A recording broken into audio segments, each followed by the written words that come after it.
Pour présenter le raisonnement par récurrence, et même avant de présenter le raisonnement par récurrence, et il est intéressant d'essayer de comprendre pourquoi on a besoin pour certaines suites d'un nouveau type de raisonnement. Alors si on prend les suites définies de manière explicite, comme celle qui est présentée ici, un égale 3n plus 4 sur n plus 1, on peut déjà expliquer assez rapidement pourquoi tous les termes sont positifs, puisque comme l'indice n ou la variable n est positive, et bien forcément 3n plus 4 est positif, n plus 1 est positif, donc le quotient sera forcément positif. On sait aussi, on a vu des méthodes pour démontrer que la suite est décroissante. Donc on détermine la valeur un plus 1 moins un, donc pour un plus 1 on remplace le n par n plus 1, ensuite, nous simplifions, puis nous mettons tout au même dénominateur. Donc c'est pour ça qu'on aura 3n plus 7 fois n plus 1 moins 3n plus 4 fois n plus 2 divisé par n plus 1 fois n plus 2. On fait un développement, et puis en réduisant, on arrive sur moins 1 divisé par n plus 1 fois n plus 2, ce qui est bien forcément plus petit que 0, négatif. Donc la suite est bien décroissante. On sait aussi pour ces suites-là, ou pour cette suite-là, déterminer la limite. On est sur la forme l'infini sur l'infini, factorisation par le terme le plus fort, donc ça donne n facteur de 3 plus 4 sur n, divisé par n facteur de 1 plus 1 sur n. Par simplification, il va nous rester la limite quand n tend vers plus l'infini de 3 plus 4 sur n divisé par 1 plus 1 sur n. La limite est donc égale à 3. Donc pour une suite explicite, on sait faire plein de choses.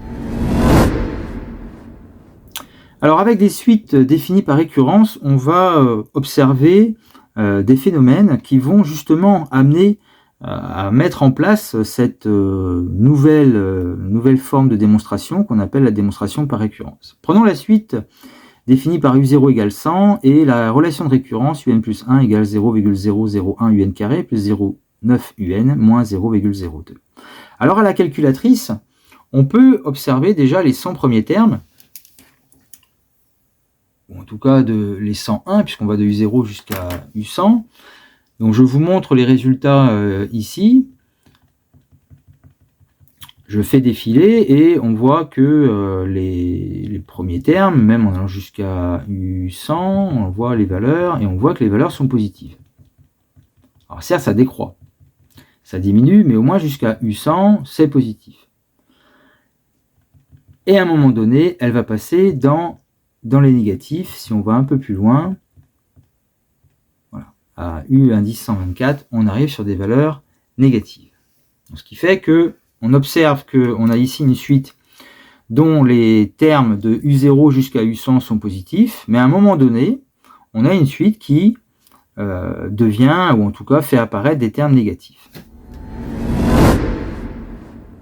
Alors un deuxième exemple ici qui va nous montrer à quel point la connaissance des premiers termes peut nous donner une fausse idée en fait du comportement de la suite. Donc la suite définie par récurrence, ici je l'ai rentrée dans une calculatrice et je vais vous montrer les termes de U1 à U200. Et on s'aperçoit quand on fait défiler les termes que déjà qu'on reste positif. Et puis arrivé à U200, on est aux alentours de 990 environ. Donc on pourrait se dire que cette suite va avoir des termes qui vont rester positifs.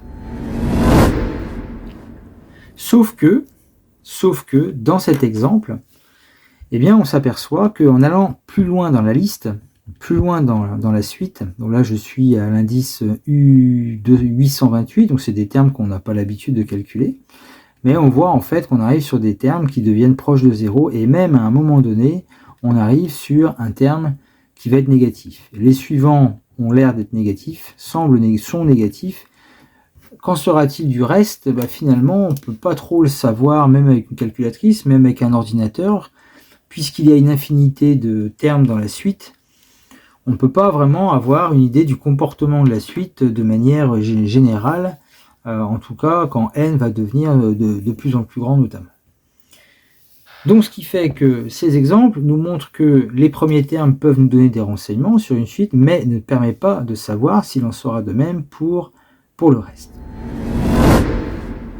Donc prenons un problème comme celui-ci avec une suite définie par récurrence, et la question est de démontrer que tous les termes de la suite sont plus grands que 2. Alors le problème c'est que même en observant des premiers termes de cette suite, eh bien, on ne peut pas vérifier, même avec l'ordinateur le plus puissant du monde, que tous les termes de la suite seront plus grands que 2, puisque des termes, il y en a une infinité. Donc même un ordinateur qui commencerait aujourd'hui, dans des milliards d'années, il serait toujours en train d'essayer de vérifier qu'ils sont tous plus grands que 2. Donc il va nous falloir mettre en place un moyen, si possible, un raisonnement qui va nous permettre de démontrer, par exemple, que pour cette suite, on verra d'autres cas, que pour cette suite, donc, les termes seraient plus grands que 2.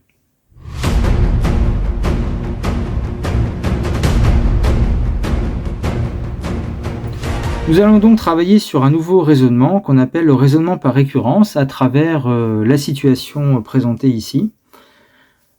Un village doit construire un bassin de rétention d'eau afin d'éviter des inondations. Le bassin a 4 mètres de profondeur et l'ingénieur propose ici le fonctionnement, à savoir que le bassin reçoit dans la journée un équivalent de 2 mètres de hauteur, entre 8h et 20h, puis la nuit, il est fermé et de 20h à 8h du matin, donc le lendemain, par absorption des sols, la hauteur d'eau va diminuer de moitié. À 8h, le bassin est vide à la mise en route. Les premiers jours, pour s'assurer du bon fonctionnement, le maire du village va faire des relevés d'eau à la fin de la journée à 20h, et donc on va déjà déterminer les premiers relevés faits par monsieur le maire. Alors le premier relevé, eh bien le premier jour, le bassin est vide, à 20h le soir. Après une journée, le bassin a reçu 2 mètres d'eau, 2 mètres d'auteur d'eau. Donc ça, c'est le premier relevé. La nuit, le bassin perd la moitié, donc le lendemain matin, il ne reste que 1 mètre. Et à la fin de la deuxième journée, le bassin aura reçu 2 mètres d'eau de hauteur, donc un deuxième relevé de 3 mètres, puisque on prend au 1 mètre précédent, on rajoute 2 mètres. Donc maintenant qu'on a un peu compris la façon dont fonctionne ce bassin, on va pouvoir répondre aux différentes questions. De combien la hauteur d'eau descend la première nuit? De 1 mètre, puisqu'il y avait 2 mètres d'eau dans le bassin à la fin de la première journée. Le deuxième jour, le maire relève donc 3 mètres, puisqu'on fait 1 mètre plus les 2 mètres d'hauteur d'eau rajoutée. De combien la hauteur d'eau descend la deuxième nuit? Eh bien, les 3 mètres, on les divise par 2, donc ça fait 1,50 m.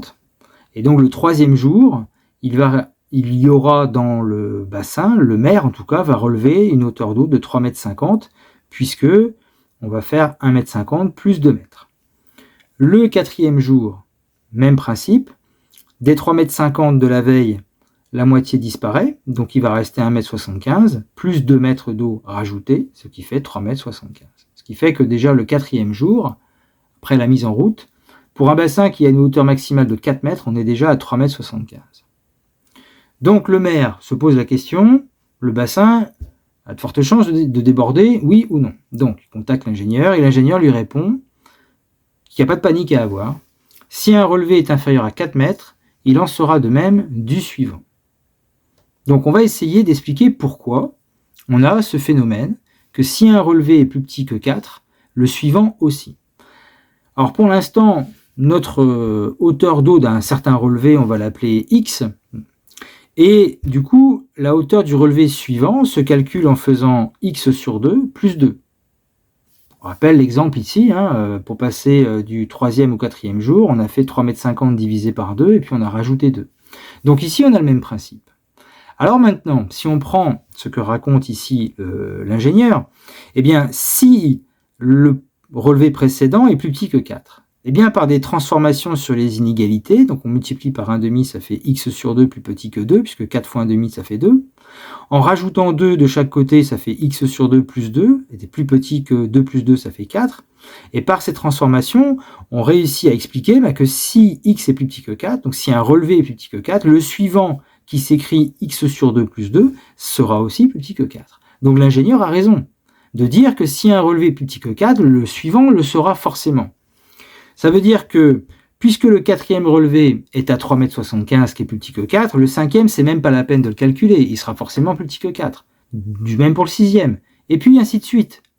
Et là, on voit apparaître un nouveau type de raisonnement, c'est-à-dire que puisqu'il y a un relevé qui est plus petit que 4, ça va enchaîner tous les autres.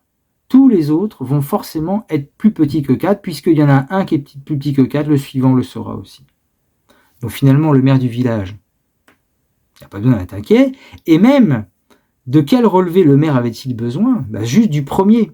Et comme le premier est de 2 mètres de hauteur, qui est plus petit que 4, le suivant devait l'être forcément. D'ailleurs, le suivant, c'était 3 mètres. Le suivant, c'était 3 mètres 50. Le suivant, c'est 3 mètres 75. Et ainsi de suite. Le bassin ne pourra jamais déborder. Et là, on est sur un raisonnement qu'on appelle un raisonnement par récurrence et qu'on va formaliser tout de suite à l'aide des suites.